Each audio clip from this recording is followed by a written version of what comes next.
AFR On Demand is brought to you by Breck Golf. Try Beaver Creek today, just 20 minutes from downtown Baton Rouge in the Zachary area. They've got a PGA Tour driving range, a short game practice area, 30 to 40-yard practice shots. It's a great place to chip and putt and practice if you don't have time for a full round. Book your tee time today, golf.breck.org, golf.breck.org.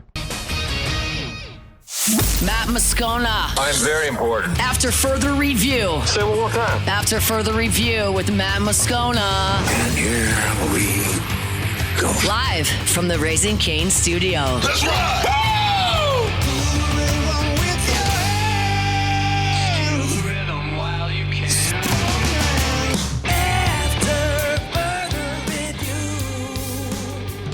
Hour 2. Off we go. Welcome aboard. Glad you're with us. It's AFR presented by Decision Critical Concierge Nursing. I'm Matt. You're a loser, Matt. Shut up, kid. Paul O'Neill. They're chanting Paul O'Neill's name. You suck. I'm a Barbie girl in the Barbie world. And Mr. Toby Tomplay.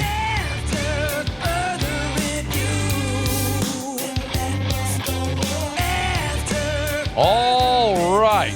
We're here. Glad you are as well. Get out there. Make it a good one. Darry Beckwith, less than 15 minutes from right now. Excited to talk to the former Tiger linebacker. Blake Topmeyer will be here in hour 3. I also, Jay Johnson did a long-form sit-down with Michael Cobble from our news partner over at WBRZ.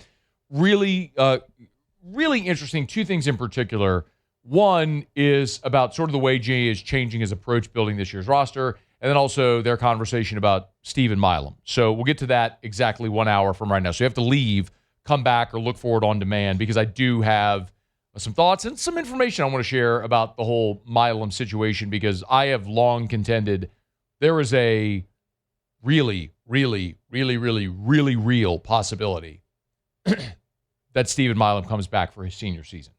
And I think that is becoming more of a really real possibility with each passing day. It's not done, but we'll talk through it. Okay.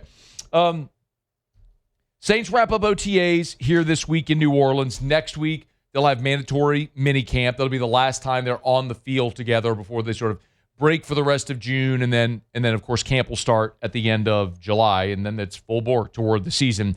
One of the players we're all going to be keeping a keen eye on is Travis Etienne, which, by the way, it's cool. He did talk about this.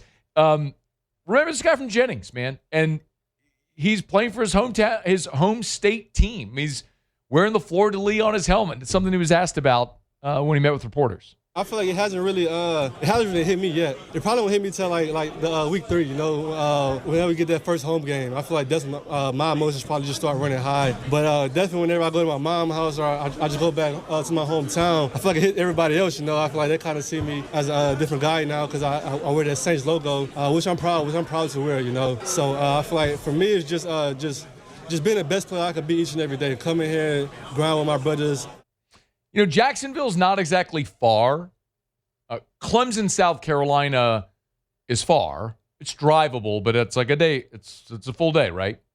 Jacksonville is closer. I mean, Jennings is like you wake up in the morning, hop in the car, and you're having lunch with your mom and them. You know what I mean? Like, that's pretty cool for Etienne to be able to represent his home state and be near his family, which is really cool. But the thing specifically, and sometimes as you go throughout the offseason, the further removed you get from the season, specifics become a little hairy.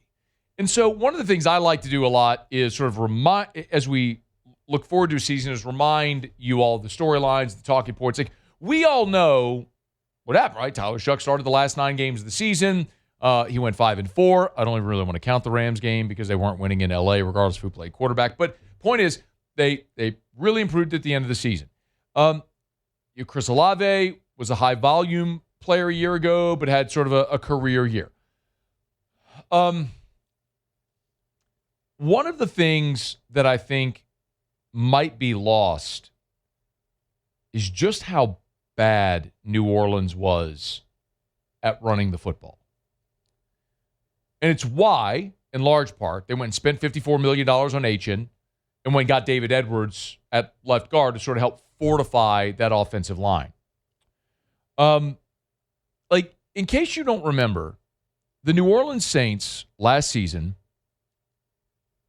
were 28th in rush offense. The worst team in the league was the Raiders. Yeah, the team, by the way, that used a top 5 pick on a running back. Because that helps, right? That's what you do when you're that bad, right? Use a top 5 pick on a running back. You'll know how I feel about that. Raiders, Cardinals, from the bottom. Raiders, Cardinals, Titans, Bengals, Saints. Saints were 28th in the NFL in rushing offense at just 94 yards per game. They were atrocious. Offensive line stunk. Kamara was old. You had Audric Estime. Kendre Miller got hurt. I mean, it was a mess. So you threw money at the problem. And in this instance, I think it was a wise decision to go get a young, talented 1,000-yard rusher. And you're bringing in Etienne from Jacksonville, where they weren't awesome running the ball, but they were way better than you. And he was a 1,000-yard rusher, and Jacksonville was 20th in the NFL in rushing offense. So they were in the bottom half, but just below that mid-tier line. So they averaged 115 rush yards a game. You averaged 94. So they averaged 21 rush yards per game more than you did.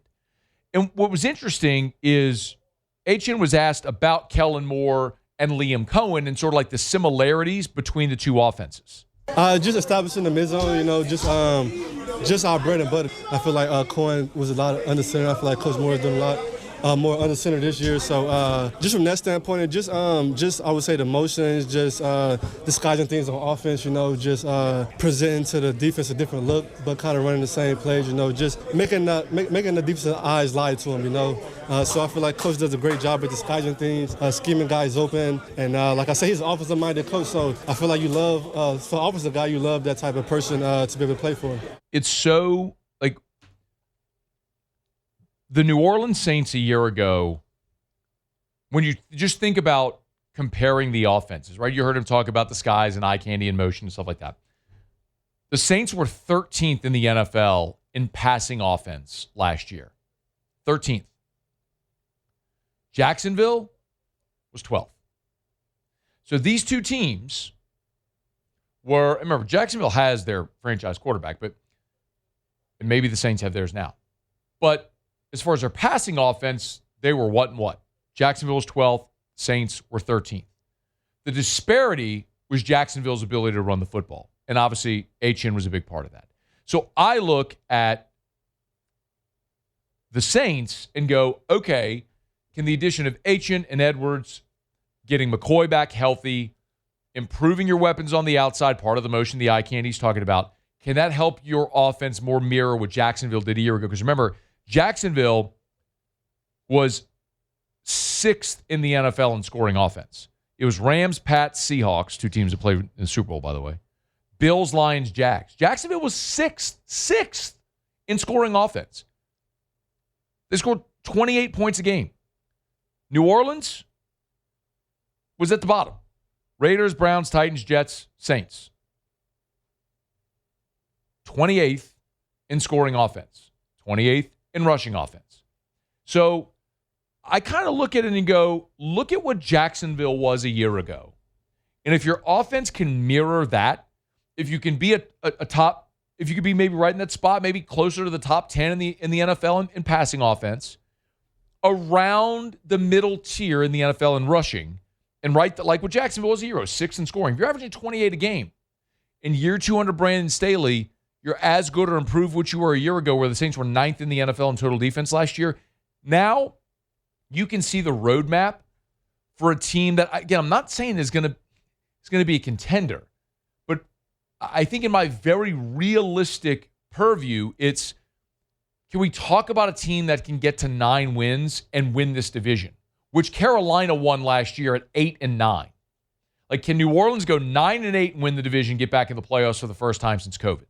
Well, if your offense mirrors Jacksonville a year ago and your defense is as good or maybe even a little better as you were a year ago, then yeah, against the schedule that's the second easiest strength of schedule based on opponents' win-loss percentage a year ago, then yes, I think that can happen. But the very clear area where you got to improve is running the football. Etienne's a huge part of that. Now, we don't know if Alvin Kamara will be. And Etienne was asked, it's an unfair question to ask him because he doesn't know, but he was asked if he thinks Kamara is going to be on the Saints team next year. When you have a great player like that, you love to have him on your side. And I feel like just for me being me, I feel like whenever I come out of the game, he goes in, keep defense on their toes, so that'd be a great 1-2 punch.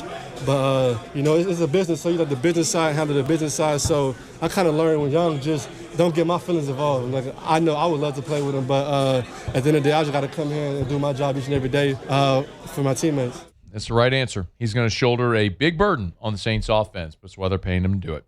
All right, it's After Further Review. We're brought to you by Parrish Construction and Roofing. ParrishBuilt.com, ParrishBuilt.com. Tell you every day, do business with someone you know, Parrish Construction and Roofing. Hey, you got 8 days remaining to enter for the Louisiana Department of Insurance, the LDI grant for a fortified roof. 3,000 Louisiana homeowners are going to be awarded a grant up to $10,000 to install a fortified roof at your home.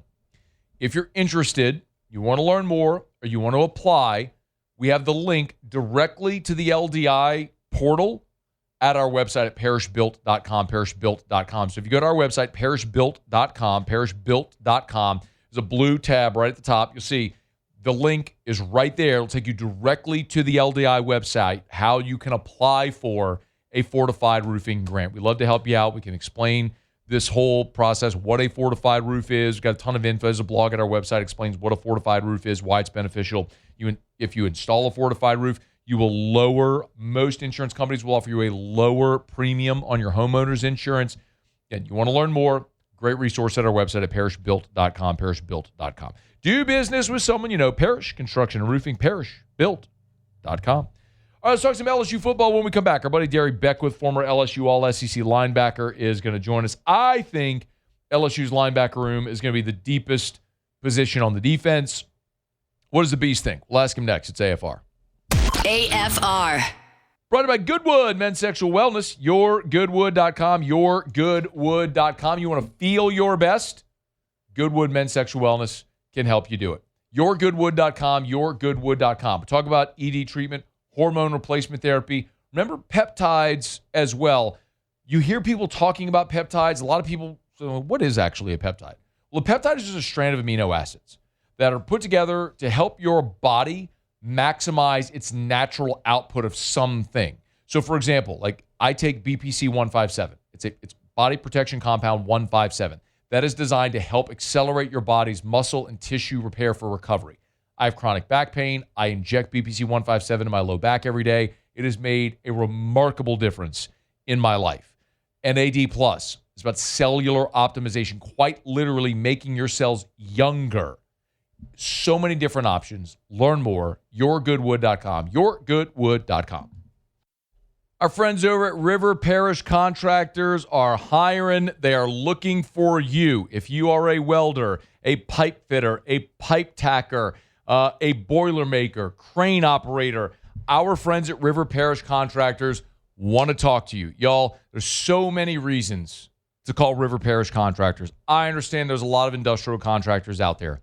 River Parish Contractors has been an industry leader since the turn of the century, and they're going to continue pacing the way. They take care of their people. They got a great family environment at River Parish Contractors. They got tons of work, as much overtime as you want, day shift, night shift, full benefits, paid time off, 401k, all of it.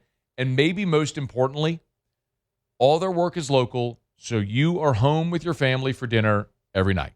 You don't want to travel? Great.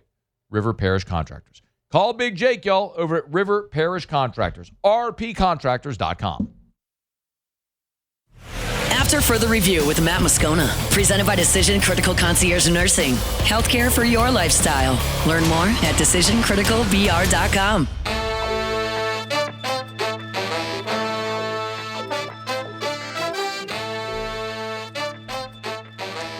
Always appreciate Darry Beckwith when he can spend a few minutes with us. Yo, man, how are you? Matt, how you doing today, brother? Doing awesome, man. I think we're all jonesing for some football now, especially with LSU baseball not playing, but it'll be here soon enough. Hey, I have kind of contended in this offseason that I think LSU's the linebacker group is going to be the deepest, most talented unit on the defense. What do you think? I can attest to that. I do believe this will be the most deepest and talented linebacker group since Ali Highsmith, Darry Beckwith, and Luke Sanders. Totally joking. No, I'm playing. Let's go. Hey, bro, you had an All-American. You had an All-SEC linebacker, an All-American. Won a national championship. No. I mean, come on now. I'm joking. No, but I do believe this group is extremely talented. It starts with the head of the snake, and that's Whit Weeks. He's been there 4 years. He is the passionate leader of that defense. This is the guy who will literally put his body on the line to make sure this defense is successful. He has his younger brother who's 6'3", 240 pounds, can run like a deer. The addition of T.J. Daugherty, I don't want people to underestimate this addition to this defense. He was a leading tackler last year in the SEC. He's going to be crucial to the defense. This is a guy in today's game playing a linebacker position who can play in space, guard running backs out the backfield, be an excellent blitzer, and just wreak havoc all over the field. He's a great space player. He's a sure tackler, and I think this defense is going to be probably, a top 10 defense. The reason I say that, every year Blake Baker has been there, they've improved statistically, and I think they're going to take an extreme jump this year. I mean, they are elite on every level, D-linemen, linebackers, and obviously in the back end in that secondary with Corey Raymond. Darry, go back to Whit for a second. He played 8 games a year ago, but really it was 6 because he played 1 game with a broken ankle, and then he played against Florida, only played 3 snaps, and he got tossed for targeting. So you basically had Whit for half a season. How did that affect LSU's defense last year? It's almost kind of like, he was the head of the household, right? The head of the household, they're the breadwinners. Like, they make sure people are eating. They make sure their clothes are on their back.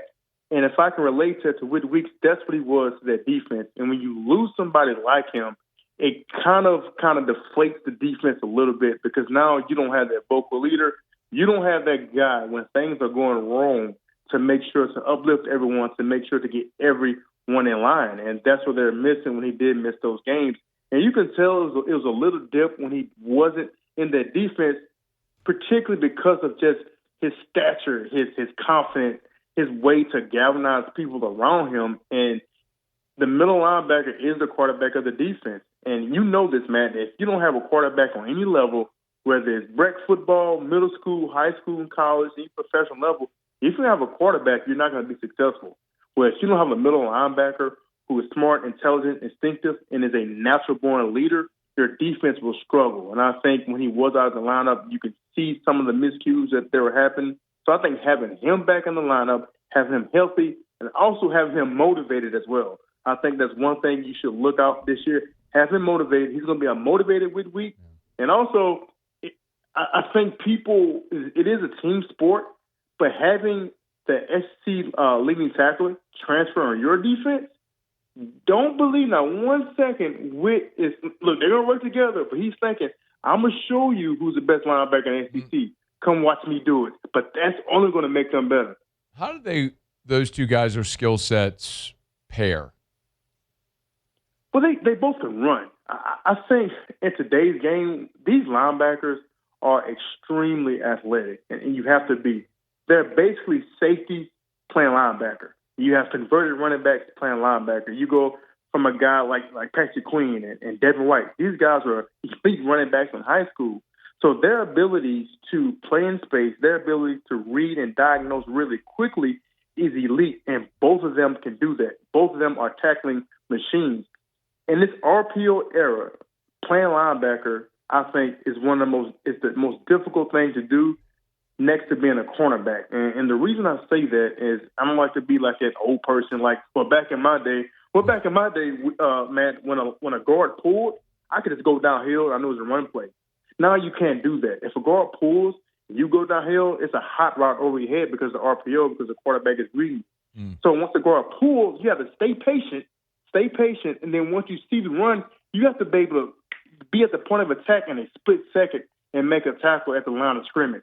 Guys, that's extremely difficult, and I don't think from a fan's perspective people realize how elite and how athletic these guys really are that's able to do that. Darry Beckwith's with us, former LSU All-SEC linebacker. So Weeks and Daugherty are there, but, it's interesting you're talking about, like, the modern linebacker. Darry, you and I spent so much of the last 3 seasons talking about what role Harold Perkins was going to fill in this defense. And ultimately last year he settled into that star role. Now, I don't know, Darry, if you call that a linebacker or a safety or whatever. Perkins was a linebacker playing the star. This year, they're obviously going to be playing Deshaun Spears, who was a safety, now playing the star. How does that affect or impact the linebacker core, what they're doing on defense?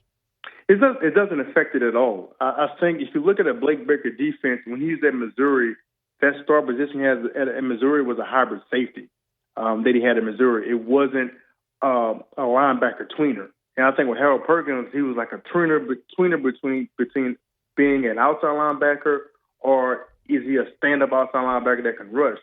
That star position is basically a bigger nickelback. That's all. Essentially, that's what it is. This person is able to blitz.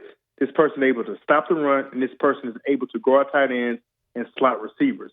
So they basically give you extra body in the box to stop the run, and also extra body to stop any passing game or any crossing route. So that person is extremely valuable in his defense, and I don't believe it's going to affect the linebackers at all. I just think Harold Perkins is in a position where, you had to put him on the field because he was so athletic. But at the end of the day, I don't think the star position fit him.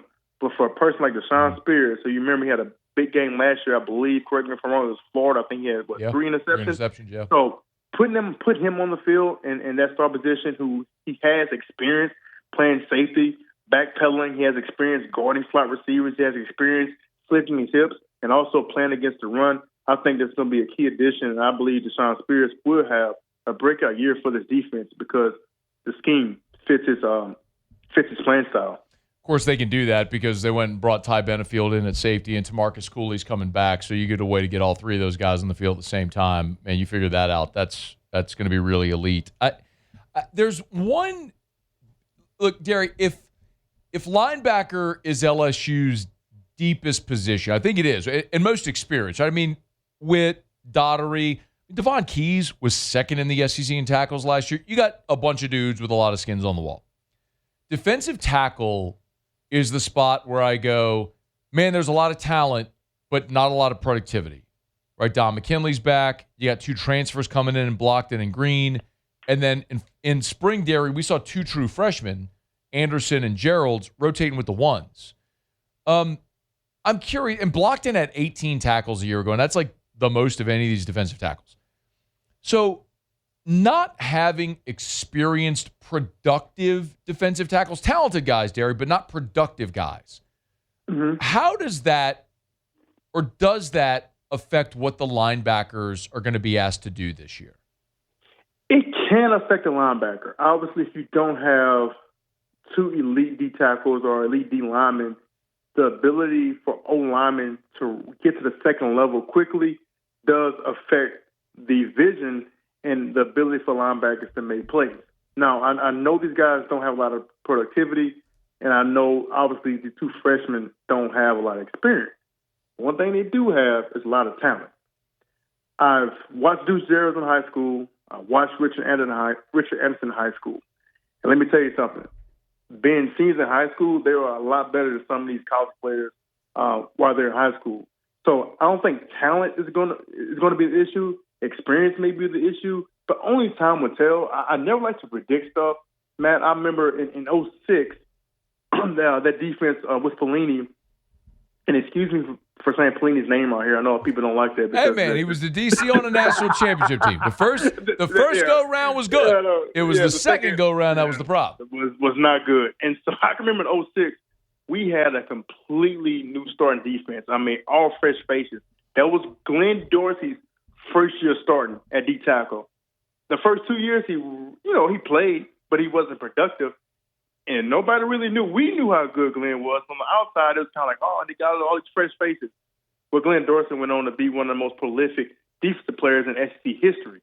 So what I'm saying is, from a talent perspective, that's what you have, especially with those freshmen. And also, obviously, McKinney kind of got some action last year, so I think he brings in that experience as well. So I think those two guys being talented. If you're talented, I think everything else will come with it. You play hard, play physical, use your ability, you'll be okay.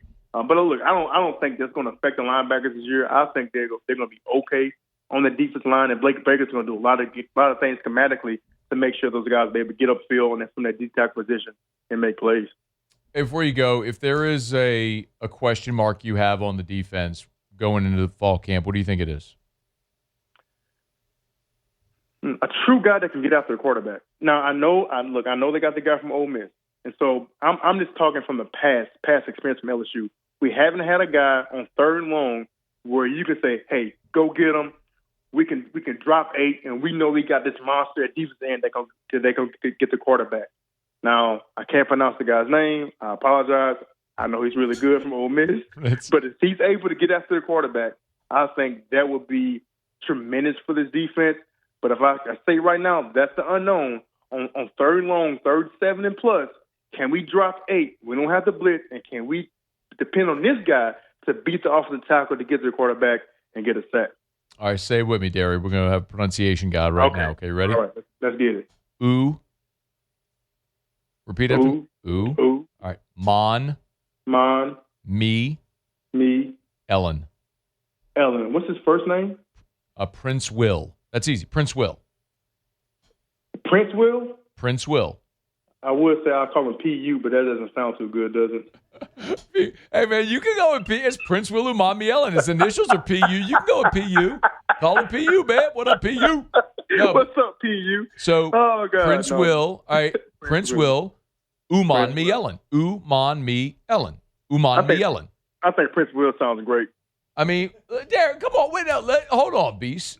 Look, dude. Look. I'm out of school. Okay, I have a family now. I'm not trying to go back to English class. Okay? No, and one day you're gonna have to do this with your son, right? You're gonna say, no, you got to learn this. And it's a man's name, so we're gonna call. So listen, just do it, Darry. Repeat after me. Ooh. Mon. Me. Ellen. Umani Ellen. There you go. There we go. You got it. Look at that, man. It's easy. But you know what, Darry? We just did not just for you. Like everybody listening and watching right now just got that lesson too. So we just helped a ton of people that now know how to say Prince Will Uman me Ellen. Oh, I'm not the only one then. Oh, hell no, you ain't the only one, Darry. Nobody knows how to say that man's name. I don't feel bad. You should, man. I'm still confident in myself. I'm just the guy that's got to sit there on the radio and say it all the time, so I had to learn it. You know what I mean? But I got it. Now you got it. Now a bunch of other people got it too. That's awesome. That is awesome. All right, man. Always great to chat. Thank you. Man, appreciate you, brother. All right, that's Darry Beckwith, former All-SEC linebacker. Always appreciate Darry for a couple of minutes. Brought to you by Lee Michaels Fine Jewelry, lmfj.com, lmfj.com. You know, whenever you thrill her with a gift in the red box, you know, not only are you getting the best diamond, but you're also contributing to our community because, man, it is a rarity that you go to any charity event in this town without seeing the red box. Because at Lee Michaels, they are so philanthropic. They love to give back to the communities they serve. Of course, you got 9 Lee Michaels locations, Baton Rouge, New Orleans, Lafayette, Shreveport, online at lmfj.com, lmfj.com. At Lee Michaels, they are in the celebration business, engagements, promotions, a life milestone, things that you keep, cherish, and pass down into your family throughout generations. That's what they do at Lee Michaels Fine Jewelry, lmfj.com for Lee Michaels Fine Jewelry. All right, we are halfway home here on a Thursday edition of AFR, presented by Decision Critical Concierge Nursing. We still have Tigers and the Pros in about 15 minutes. My goodness. Game 4 of the NBA Finals last night, if you didn't see it, quite literally the biggest comeback in NBA Finals history. I'll tell you my story about the game coming up next hour as well. And we are going to talk about, in 30 minutes, Jay Johnson sit down with Michael Cobble from WBRZ. Go check it out, by the way. WBRZ, YouTube, social media, Cobble's Twitter. It's posted everywhere. I think I retweeted it as well.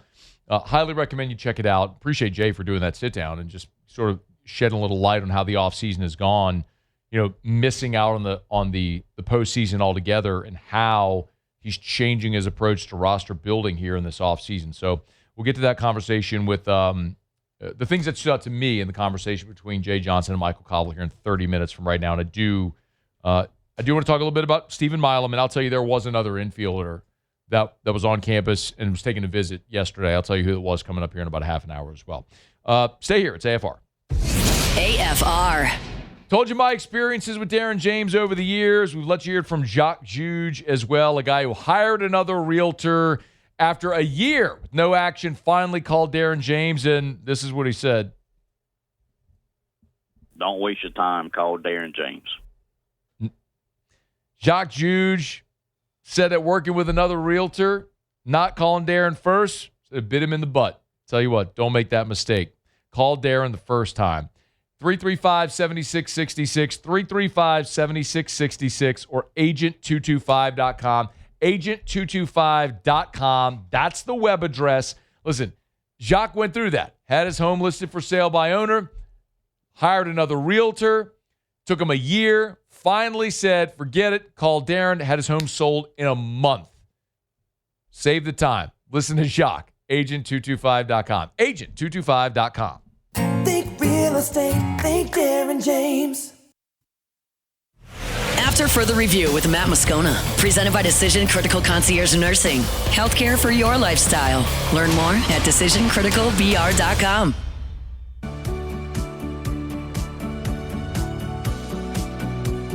June is a massive recruiting month, as we know. You have official visits going on throughout the month. LSU, in a 24-hour period, doubled its commitments from 4 to 8 this past weekend.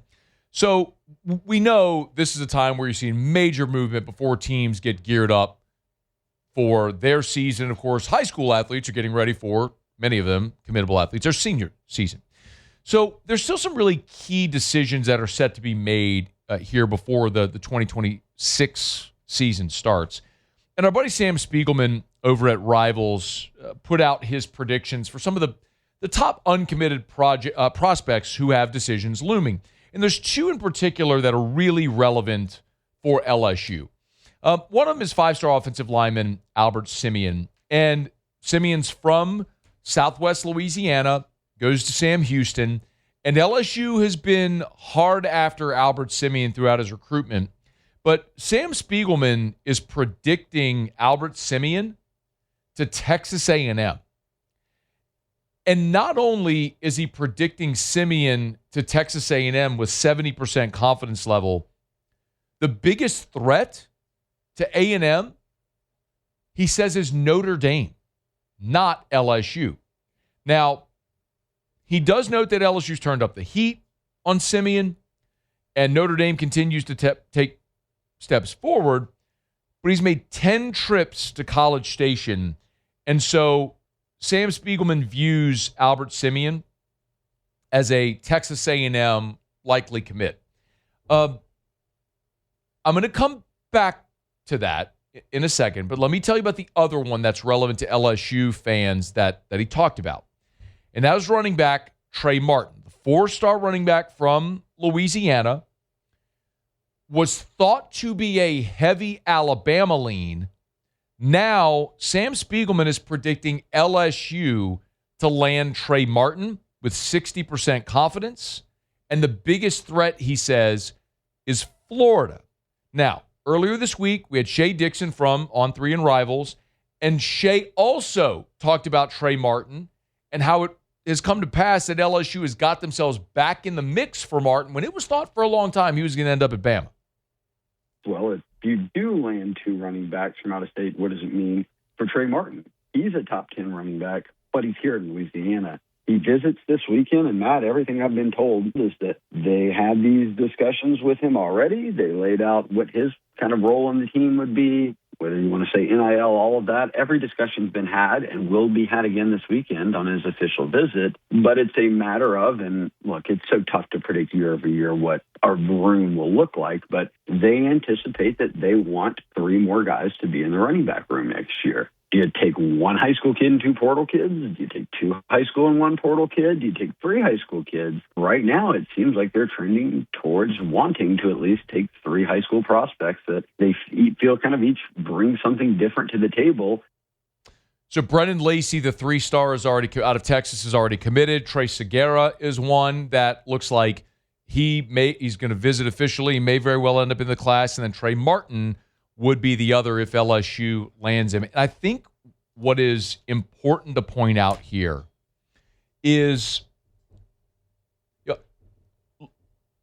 in this NIL era, it has been so interesting to watch and having conversations with boosters and donors and the people that contribute to and manage NIL funds, how dramatically things have ramped up. Remember last week when Nick Saban was talking to Congress and he said, my first year at Alabama, we had $2 million, then I went to $7 million, then I went to $14 million, now it's $30 million.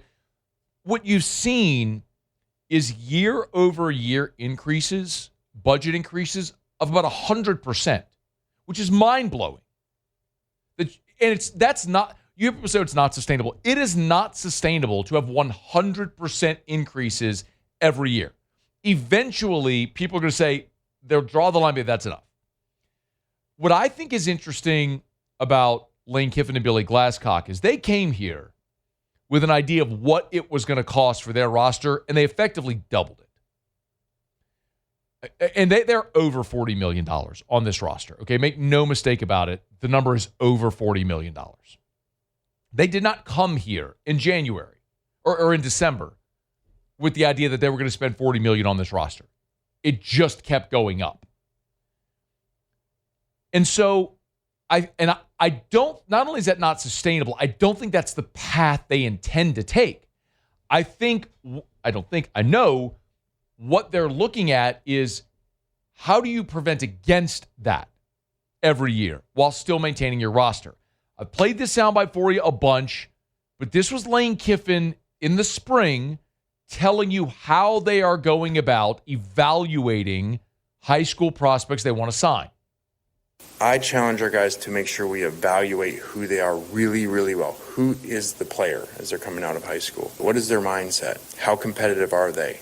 Because what's going to happen is most likely it's not going to go like they want in the first year. And then get into your analytics of, okay, well, if they're going to, or you're going to pay them, and then they're going to leave after year one, then what did you really get out of them from a business sense versus the money going somewhere else? So I really try to find that in tight ends, but in all of our players, okay, who really are they in nowadays setup that it is, so that they are competitive enough that this is the place they want to be at, and are they going to stay through some adversity, which is what they need to play through too as a good player. So obviously character was always part of the evaluation, but I've moved it a lot higher now because of the ability to leave, where before you got the 17-year-old, well, he was really stuck with you for 4 years. So he had to eventually buy Henry, which just was never going to play. Now they really don't have to. They just go somewhere else. Okay. I have said this over and over and over again, but today is a really good indication of what we're talking about, okay? Look at Albert Simien. That is a guy that you would love to have as part of this class. 5-star interior offensive lineman. It is going to cost a lot to sign Albert Simien. And he is not going to play in 2027 at LSU. Remember, you just signed Aluba from Maryland. You've also got Devin Harper as well. You brought in Darren Stray. You still got Solomon Thomas hanging around. Like, Albert Simien is not going to step on campus day one and be a starter for you or an impact player. So you're not going to spend money on it. You'd love to have him, but you're not going to spend money. Same thing with Joshua Dobson. Why did Dobson end up dropping LSU, or LSU dropped him and they mutually go their separate ways? Because he was not going to play year one, and so LSU was not going to give him the biggest deal now. So Kiffin's telling you, character, are you going to stay? Would you leave if it doesn't go your way? So what they are doing now is looking at multi-year deals with guys, ensuring that they stay, or signing guys and committing dollars to them if they are going to be immediate impact guys. Ahmad Hudson is a day one immediate impact guy for you offensively. They are going to pay for him.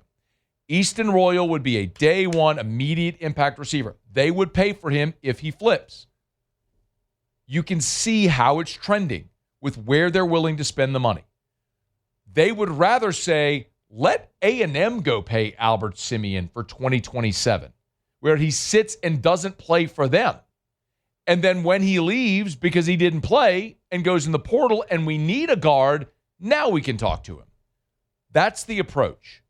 And I think that is how they're going to get out from underneath the spending $40, $50 million a year and keep escalating on the roster. By being selective about the high school athletes you pay, what funds you have, make sure you're consolidating it among guys that are going to be contributors for you, and then utilizing multi-year contracts so you can build continuity on your roster. I think it's a really smart way to go about doing it. Can you execute it? Will it work? All that remains to be seen. But it's as good a strategy as I've seen anyone come up with to try to combat against all of the turnover on the roster and the rapidly escalating prices year over year. All right. It's after further review. We are brought to you by South Point Volkswagen, southpointvw.com. Man, hat tip to all my friends at South Point. Was over there today. I will tell you, I got my new ride. I was in a 2023 Volkswagen Atlas Cross Sport. I was in a lease. Now I'm leasing a 26. Trading the old one for the new one. Got the SEL, a little more technology in it, some of the more luxury features. Loved it. Got the blacked out rims as well. I didn't ask for it. All real leather interior as well, which is really cool. But I'm going to tell you, man, they're so good at making this process seamless. I mean, I pulled up, I walked in, Brad had the paperwork ready to go. I signed 4 sheets of paper. Mr. Bill sat in the vehicle with me, went over the technology. We paired my phone, went through all the roadside assistance stuff that comes with it, showed me all the features, many of which I already knew, and I was out of there. I'm telling you, I was not there for half an hour. The whole, it takes all day to buy a vehicle thing, that just ain't reality anymore. And South Point Volkswagen, they got it down to a science. Great experience, as always, South Point Volkswagen. Airline just north of Highland, southpointvw.com, South Point Volkswagen. What's your direction? All right, y'all, it's after further review. We're going to wrap up hour number 2 when we come back. Muse will do Tigers in the pros. Talk a little about Jay Johnson and the baseball Tigers, how they're approaching this offseason in about a dozen minutes from right now. Stay with us. It's AFR. AFR. And all this talk about NIL and some of the great benefactors and contributors. Few have been more generous than Gordon McKernan, of course. Get Gordon and get it done. G-Team, all the awesome work that Gordon's done, partnering with both men and women's sports athletes, not only for the Tigers, but Louisiana colleges all over the state. Gordon McKernan loves to give back, and giving young women and men these opportunities to be part of the G-Team has been a big part of his marketing approach in this NIL era, and few have been more generous than Gordon. So if you've been injured in an accident, it's not your fault. You know what to do. Get Gordon and get it done. Go to getgordon.com, getgordon.com, getgordon.com. And as always, remember, of course, when you're supporting Gordon, calling Gordon, you're also supporting the G-Team and the many different ways that Gordon gives back to the Tigers and athletics. GetGordon.com, getGordon.com. You know what to do. Get Gordon and get it done. After further review with Matt Moscona, presented by Decision Critical Concierge Nursing. Healthcare for your lifestyle. Learn more at DecisionCriticalBR.com. This Father's Day, Citizens Bank and Trust is celebrating the dads who do it all with the return of the Rad Dad Contest. Nominate your favorite Rad Dad for a chance to win an awesome grand prize package, including a Weber Traveler grill and accessories from Goodwood Hardware, a steak dinner pack from Chris's Specialty Foods, and a Manly Bayou bundle from Hawk Soap. Just submit a photo of your dad doing dad things for a chance to win. Submissions run through June 13th. Voting begins June 14th, and the winner will be announced Friday, June 19th. Happy Father's Day to all the Rad Dads from Citizens Bank and Trust. All right, wrapping up an hour number 2 here of a Thursday edition of AFR. We will do so with Tigers and the Pros. Tigers Tigers in the pros. They still bleed purple and gold. They're just really rich now. Speaking of some Major League Baseball, Dylan Cruz goes 1 for 5 yesterday for the Nats. That one was a single. He did come around to score in the ballgame and also drove in a run in the game there for Cruz. The Nationals, though, they fell 11-10 to the Giants. Alex Lang got tagged with the loss in the Royals' defeat to the Rangers. Pitched an inning. It was the 9th. Gave up an earned run, walked 2, and struck out 1. That is the 3rd loss of the year for Alex Lang to go along with 4 saves at the back end of the Royals bullpen. Some minor league baseball. Paul Gervais in AAA. Dodgers organization shut out inning of relief with 2 punch-outs. In that one, his team cruised to a 10-1 victory. Cole Henry, who is back down in AAA in the Nats organization, shut out inning of relief for him. He's got a 1.5 ERA at the AAA level. And Trey Morgan, he is back from injury for the Durham Bulls. Hit a homer yesterday, his 2nd of the season. It's been a bit of a slow start. He hit the ball. He hit the ball. He wins the stake. But he's got 2 homers, obviously, there. And it was a double-double for Flau'jae Johnson, 14 and 12. That's Tigers in the Pros. Thursday shows are presented by Decision Critical Concierge Nursing. We appreciate Blasia and her awesome team. Remember, it's not just healthcare. It's healthcare for your lifestyle. Look, they can come do IV hydration. They can do therapeutic phlebotomy. Maybe it's hospice care. Maybe it's you brought a new baby home and you need to sleep. Well, their nurses can come take care of your infant overnight for a night or 2 and help you catch up on sleep. They could be there with you post-operative in the hospital and get you home and carry out your doctor's orders. They're the best. It's DecisionCriticalBR.com. DecisionCriticalBR.com. Okay, we'll talk about Jay Johnson, his interview with Michael Cobble after SportsCenter. AFR. Weekend is nigh. Get on by Rouse's, y'all. You're doing your grocery shopping? Rouse's can help. Rouse's.com is where you can go find that weekly ad because, look, I mean, if you're shopping, maybe you're shopping on a budget or you just like to save money. Who doesn't? Rouse's has the weekly ad, so you can always see how you can save. One great way to do that is just look for the Rouse's branded items when you go shop there because they source locally. They love supporting great local businesses and great local producers all around the state. It's Rouse's. Rouse's.com, Rouse's.com. And look, they always got great deals. How about this? Chairman's Reserve whole boneless chuck roll. 100% premium Angus choice beef for $5.47 a pound. That's incredible. It's cut and wrapped for free, by the way, by their in-store butchers. That's only good through the 17th, so you got another 6 days to take advantage of that. Rouse's.com. Rouse's, this feels like home.